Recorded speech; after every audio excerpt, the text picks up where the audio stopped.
I have dermatillomania, which is skin picking disorder. I pick my own skin. My condition was at its worst in 2014, and I contracted the life-taking bacteria MRSA. The doctors talked to me about potentially losing my leg. Hi, my name's McKeaney, and I'm excited to share my story about The first time I shared my story, got the feeling of what happens when you share with others, and I wanted all other skin pickers to have that experience. So nice to see you, team. How's everyone doing? Great. This is one of the areas I pick a lot at, which is on my calves and my shins. And I used to be really ashamed and embarrassed to show them, but now it's really just punctuation marks punctuating my story. My name is McKeaney. I have dermatillomania, which is skin picking disorder. Yeah, a lot of times it's about being aware where your hands are. Like if I notice I'm sitting like this, I might easily just go right here. But knowing to shift my body weight or sit in a different way helps me not touch here as much. So dermatillomania, it falls under the umbrella of obsessive compulsive related disorders, basically characterized by repetitive skin picking, causing tissue damage and often emotional and physical damage. My first memories of dealing with dermatillomania, I must have been around 5 years old, seeing my skin kind of polka dotted in these sores. It's all over and no one else looked like me. Hey, Mom. Hi. Oh my goodness, Mom. Oh, you were the most beautiful baby born with. Look at that head of hair. Oh. First picking her skin, it's been evident that she always loved motion on her body, whether it's stroking or she's just a child. I'm in middle school, trying to deal with puberty and acne really gave me more triggers to pick at. I thought I was the only one that could have this, very shameful existence, and I was super embarrassed by it. As a parent, without the knowledge and understanding of what was really going on, it was shocking. And then, okay, there's something else going on here.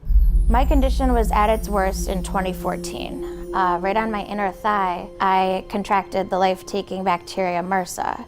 My right leg was just so swollen and infected, and the doctors had to come talk to me about potentially losing my leg.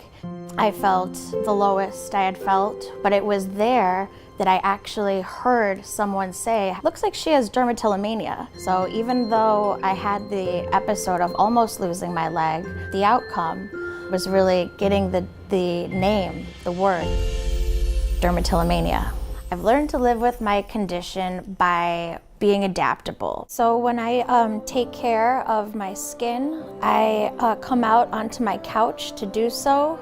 So I'm not in an environment that's triggering, that has bright lights or mirrors like a bathroom. For instance, I use products that are touchless, like very hands-off.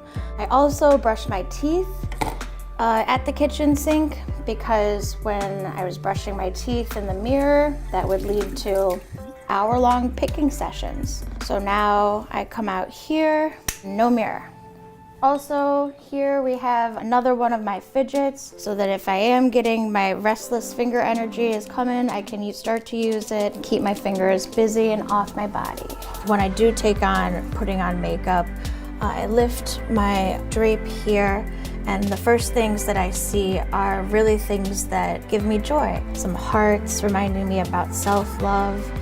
So this kind of helps me with my first getting into the mirror to really limit how much I'm taking in visually. Really does help me.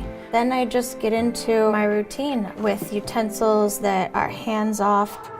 You're such a creative woman today, and I really love your energy and where you're going with your challenges that brought you here today.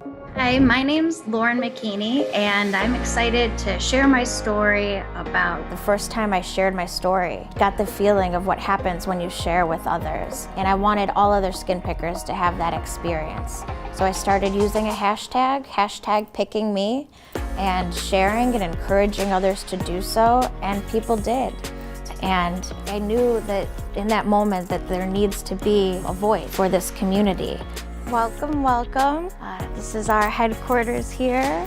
I run the Picking Me Foundation, which is the only nonprofit dedicated to dermatillomania, founded by a skin picker for skin picking. So nice to see you, team. How's everyone doing?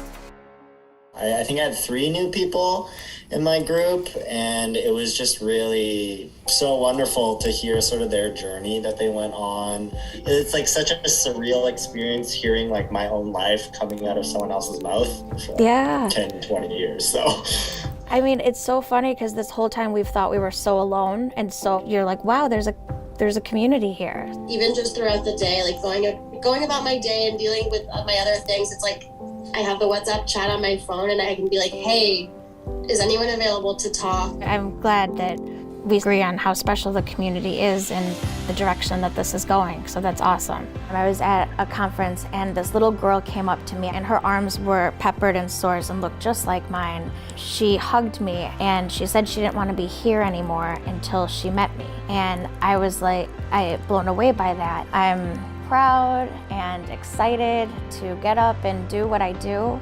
It's really a pleasure and an honor to get to work together. So thank you for being a teammate.